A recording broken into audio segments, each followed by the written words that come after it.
ሰላም ተመልካቾቻችን እንደምን ሰምታችኋል? በሳምንት ሁለት ቀናት ሐሙስና ቅዳሜ እየተዘጋጀ ወደ እናንተ የሚደርሰው ኢትዮ ቢዝነስ ነው ተጀምሯል። ኢትዮ ቢዝነስ የተለያዩ በሳምንቱ የተከናወኑ ወቅታዊ የቢዝነስ መረጃዎች፣ አዋጭነት ባላቸው የንግድና ኢንቨስትመንት ሀሳቦች ከዜና ባሻገር ትንታኔ ስለሚሹ የምጣኔ ሀብት ርዕሰ ጉዳዮችና ስለ ኢትዮጵያ ሰነደ መዋዕለ ንዋይ ገበያ ትኩረቱን ያደርጋል።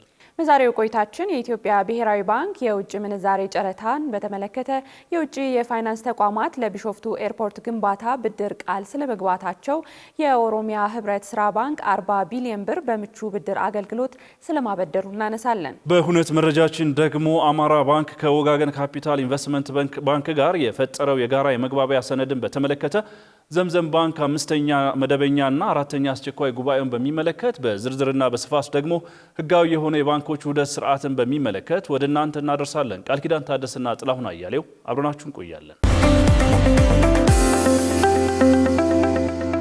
ተመልካቾቻችን ወደ ቀዳሚው የፋይናንስ መረጃችን እንለፍ። የኢትዮጵያ ብሔራዊ ባንክ ያወጣው የውጭ ምንዛሬ ጨረታ የተሳታፊ ባንኮች ቁጥር መቀነሱ ተገለጸ።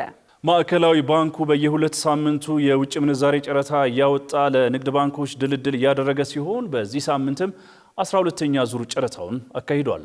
በ12ኛ ዙር ጨረታ 50 ሚሊዮን ዶላር የቀረበ ሲሆን አንድ የአሜሪካን ዶላር በአማካይ 154.7 ብር መሸጡን ይፋ ተደርጓል። በጨረታው የውጭ ምንዛሬ ድልድል ማግኘት የቻሉ የንግድ ባንኮች ቁጥር ቅናሽ የተመዘገበበት ሲሆን የውጭ ምንዛሬ ድልድል ያገኙ ባንኮች ቁጥር 13 ብቻ ስለመሆኑም ተመላክቷል። ከሁለት ሳምንት በፊት በተካሄደው 11ኛ ዙር ጨረታ 17 ባንኮች የውጭ ምንዛሬ ድልድል ለማግኘታቸው የሚታወስ ሲሆን በዚህኛው ዙር የአራት ባንኮች ቅናሽ ተስተውሏል። የመጀመሪያዎቹ ዙሮች የኢትዮጵያ ብሔራዊ ባንክ ባወጣቸው የውጭ ምንዛሬ ጨረታዎች እስከ 28 ባንኮች መሳተፋቸው የሚታወስ ነው። ተመልካቾች ቀጥለናል። ወደ ሌላኛው ወቅታዊ የፋይናንስ መረጃችን እናመራለን። የኦሮሚያ ህብረት ስራ ባንክ ከ3 ዓመታት በፊት በጀመረው ከማስያዣ ነፃ በሆነ ምቹ ብድር አገልግሎት 40 ቢሊዮን ብር ማበደር ስለመቻሉ ተነግሯል። በዚህ የዲጂታል ብድር አገልግሎት ከ2.44 ሚሊዮን በላይ በሆኑ ሂሳቦች 40 ቢሊዮን ብር ብድር ማቅረቡንም ባንኩ ገልጿል።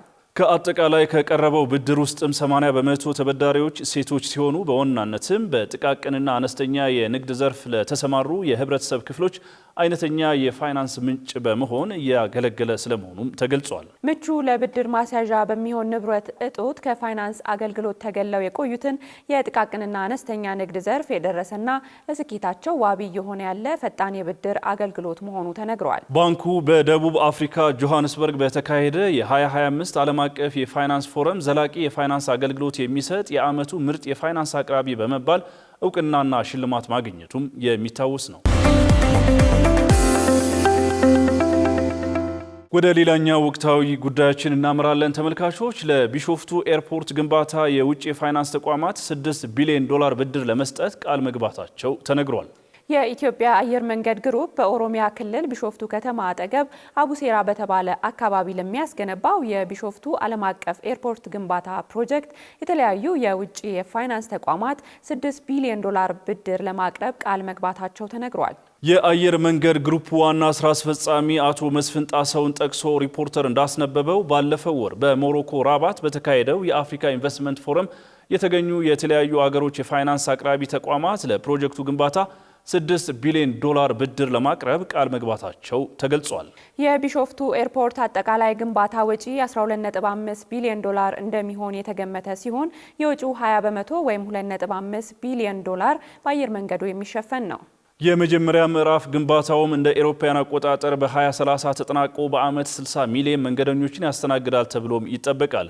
የቢሾፍቱ ሜጋ ኤርፖርት 270 አውሮፕላኖችን በአንድ ጊዜ ማቆም እንደሚያስችልም ታውቋል። እንዲሁም የአየር መንገድ ግሩፑን የካርቦን ልቀት በ15 በመቶ እንደሚቀንስ፣ በዓመት 3.7 ሚሊዮን ቶን ካርጎ የማጓጓዝ አቅም እንዳለውም ተነግሯል።